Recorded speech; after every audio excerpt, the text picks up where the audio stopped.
अस्सलाम वालेकुम everyone, welcome to my channel easy English with Uzma. आज के इस वीडियो में हम वर्ब वांट और वर्ब नीड को इंग्लिश कॉन्वर्सेशन में किस तरह इस्तेमाल करते हैं उसे सीखेंगे। ये बहुत ही इम्पॉर्टेंट टॉपिक है। हम अक्सर अपनी रोज़मर्रा की ज़िंदगी में वांट और नीड का बहुत ज़्यादा इस्तेमाल करते हैं।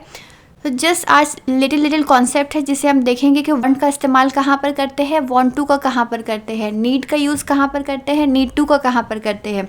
आज इस वीडियो में हम इसी चीज़ को समझेंगे। सबसे पहले है वांट। वांट एक वर्ब है जिसका मीनिंग होता है चाहिए। इसका फर्स्ट फॉर्म वांट और सेकेंड और थर्ड फॉर्म वांटेड होता है।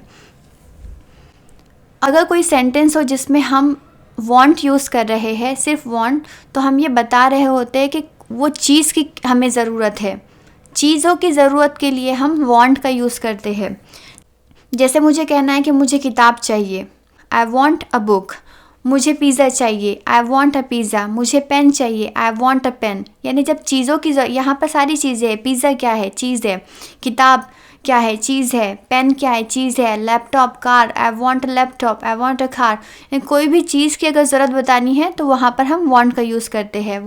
पहली एग्जाम्पल है मुझे पिज़्ज़ा चाहिए, तो हम कहेंगे आई वॉन्ट पिज़्ज़ा। मुझे कुछ मीठा चाहिए, आई वॉन्ट समथिंग स्वीट। आपको नाश्ते में क्या चाहिए? अगर सवालिया जुमला है, आपको कहना है तो आपको क्या चाहिए के लिए हम कहेंगे व्हाट डू यू वांट नाश्ते में for breakfast. What do you want for breakfast. Next है वांटेड। वांट का सेकंड जो फॉर्म होता है वांटेड होता है, जिसका मीनिंग होता है चाहिए था। वांट का मीनिंग था चाहिए, यहाँ पर वांटेड का मीनिंग है चाहिए था। स्ट्रक्चर सेम वही होगा, subject plus wanted plus object. अगर आपको कहना है कि मुझे ईद के लिए एक नया आउटफिट चाहिए था, यानी आप कोई चीज़ की ज़रूरत बता रहे हैं कि मुझे ईद के लिए एक नया आउटफिट चाहिए था, तो हम उसे कहेंगे I wanted a new outfit for Eid. I wanted सबसे पहले लगा लिया सब्जेक्ट आई, मुझे चाहिए था इसलिए wanted, then a new outfit for Eid, एक नया आउटफिट ईद के लिए। नेक्स्ट सेंटेंस है बेघर लोगों को रहने के लिए जगह चाहिए थी। पास्ट सेंटेंस है इसलिए वांटेड लगा लेंगे। Homeless people wanted a shelter. Homeless people wanted a shelter. Next है मुझे एक दिन की छुट्टी चाहिए थी मगर मिली नहीं, तो हम कहेंगे I wanted a day of but didn't get it.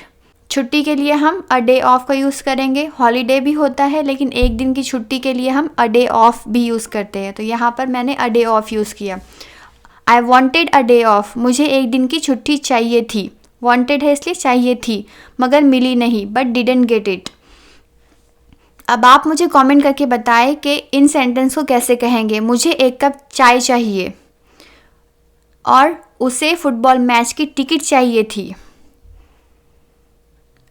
Next है वॉन्ट टू। तो so friends listen carefully. Want to, कोई भी काम को करने की जब हम ख्वाहिश जाहिर करते हैं तो हम वहाँ पर वॉन्ट टू का यूज़ करते हैं। वॉन्ट टू के फ़ौरन बाद वर्ब आता है। इसका स्ट्रक्चर इस तरह होता है subject plus want two plus verb plus object. यानी वॉन्ट टू के फ़ौरन बाद वर्ब लगाते हैं, देन ऑब्जेक्ट आता है। मैं एक गिलास पानी पीना चाहता हूँ, यानी हम यहाँ पर पानी पीने की ख्वाहिश जाहिर कर रहे हैं और यहाँ पर वर्ब काम क्या हो रहा है? पीने का काम हो रहा है, राइट। इसलिए हम सेंटेंस इस तरह बनाएंगे I want to drink a glass of water. I want to drink a glass of water. मैं एक गिलास पानी पीना चाहता हूँ। मैं इतनी देर इंतज़ार नहीं करना चाहता हूँ। I don't want to wait that long. I don't want to wait that long.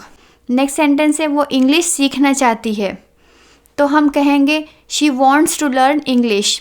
अगर हम शी वॉन्ट इंग्लिश कहेंगे तो सेंटेंस रॉन्ग होगा, यानी उसे इंग्लिश चाहिए उसका मीनिंग होगा। अगर हमको कहना है कि वो इंग्लिश सीखना चाहती है तो वांट टू और फ़ौरन उसके बाद वर्ब। वर्ब क्या है यहाँ पर? सीखना, कोई चीज़ को सीखने का काम हो रहा है यहाँ पर, इसलिए she wants to learn English. वो इंग्लिश सीखना चाहती है, she wants to learn English.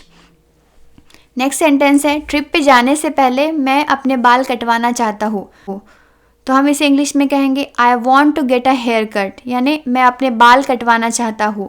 यहाँ पर बाल कटवाने का काम हो रहा है, right. Get a haircut, I want to get a haircut before I go on the trip. Trip पे जाने से पहले मैं अपने बाल कटवाना चाहता हूँ। नेक्स्ट सेंटेंस है तुम्हें पार्टी में जाने की ज़रूरत नहीं अगर तुम नहीं जाना चाहते हो। उसे हम कहेंगे you don't have to go to the party. तुम्हें पार्टी में जाने की ज़रूरत नहीं अगर तुम नहीं जाना चाहते हो, if you don't want to. ऐसा भी कह सकते हैं you don't have to go to the party if you don't want to go. Next है वांटेड टू। वांट टू का मीनिंग है चाहता है, तो यहाँ पर वांटेड टू पास्ट सेंटेंस होगा, इसलिए चाहता था मीनिंग होगा इसका। इसलिए सबसे पहले सब्जेक्ट आएगा, फिर वांटेड टू लगाएंगे, फिर वांटेड टू के फ़ौरन बाद वर्ब आएगा, फिर ऑब्जेक्ट लगाएंगे। फॉर एग्जाम्पल मैं ये खुद करना चाहती थी, I wanted to do it by myself. I wanted to do it by myself. Wanted to के बाद फ़ौरन बाद हमने वर्ब लगाया है डू। ओके, नेक्स्ट सेंटेंस है मैं उसे सबक सिखाना चाहता था। सबक सिखाने को कहते हैं टीच अ लेसन। ओके, तो सेंटेंस इस तरह बनेगा I wanted to teach him a lesson.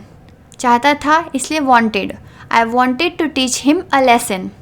मैं कोई गलत फहमी पैदा करना नहीं चाहता था, तो हम कहेंगे I didn't want to create.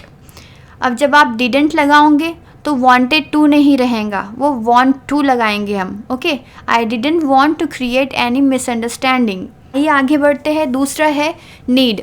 Need का मीनिंग होता है ज़रूरत। मेरे जूते बहुत छोटे हैं, मुझे नए जूतों की ज़रूरत है। My shoes are too small, I need new ones। यानी यहाँ पर आप चीज़ों की ज़रूरत की बात कर रहे हैं, इसलिए सिर्फ नीड का यूज़ होगा, I need new ones। Okay, मुझे आपकी राय की ज़रूरत है, यानी यहाँ पे कोई काम की ज़रूरत नहीं बताई जा रही है, यहाँ कोई चीज़ की ज़रूरत की बताई जा रही है, तो वो चीज़ के एडवाइस की, I need your advice। वो अमीर है, he is rich, उसे पैसों की ज़रूरत नहीं, he doesn't need money, he doesn't need money। Next है नीडेड। नीडेड का मीनिंग होता है कि ज़रूरत थी। नीड यानी ज़रूरत है, नीडेड ज़रूरत थी। हमें उस वक्त सहारे की ज़रूरत थी, हमें ज़रूरत थी, वी नीडेड। उस वक्त किस चीज़ की सहारे की ज़रूरत थी, support that time, we needed support that time. उसे सिर्फ कुछ ही चीज़ों की ज़रूरत थी, she only needed a few things, she only needed a few things.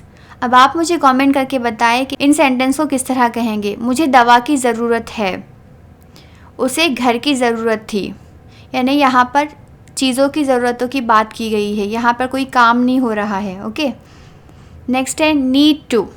Need to का भी मीनिंग ज़रूरत है होता है, लेकिन डिफरेंस ये होता है कि जब नीड आता है तो चीज़ों की ज़रूरत बताई जाती है, और नीड टू जब आता है तो वहाँ पे काम की ज़रूरत बताई जाती है। इसका सेंटेंस स्ट्रक्चर ऐसा होगा कि सब्जेक्ट आएगा, फिर नीड टू आएगा, फिर वर्ब आएगा, यानी नीड टू के फ़ौरन बाद वर्ब आएगा, एंड देन ऑब्जेक्ट, यानी उन्हें उस मसले को जल्द से जल्द हल करने की ज़रूरत है। तो हम कहेंगे कि they need to solve this problem as soon as possible. मुझे नया घर ख़रीदने की ज़रूरत है। एक तो हम नीड टू का यूज़ करेंगे, और यहाँ पर सेंटेंस इस तरह बनेगा, I need to buy a new home, I need to buy a new home. Next जो है वो नीडेड टू, यानी वही मीनिंग होगा, लेकिन पास्ट सेंटेंस बनेगा, यानी ज़रूरत है की बजाय ज़रूरत थी हो जाएगा। तो subject plus needed two plus verb plus object आएगा। हमें टीवी दीवार पर माउंट करने की ज़रूरत थी। माउंट करना यानी टीवी को दीवार पर लगा देना। सेंटेंस हम इस तरह बनाएंगे, we needed to mount the TV on the wall, we needed to mount the TV on the wall. Needed to के फ़ौरन बाद हमने जो वर्ब यूज़ किया है वो माउंट है, एंड देन, और यहाँ पर पास्ट सेंटेंस है तो आप कंफ्यूज नहीं होना, वर्ब जो है वो हमेशा फर्स्ट फॉर्म में ही रहेगा। ओके, बस ये जो नीड है, नीड का नीडेड टू हो जाएगा, सेकेंड फॉर्म आ जाएगा। उसे उस बारे में सोचने की ज़रूरत थी, he needed to think about it, he needed to think about it. अब आप मुझे कमेंट करके ये बताएं कि इस सेंटेंस को किस तरह कहेंगे। मुझे अपने मोबाइल को रिपेयर करने की ज़रूरत है।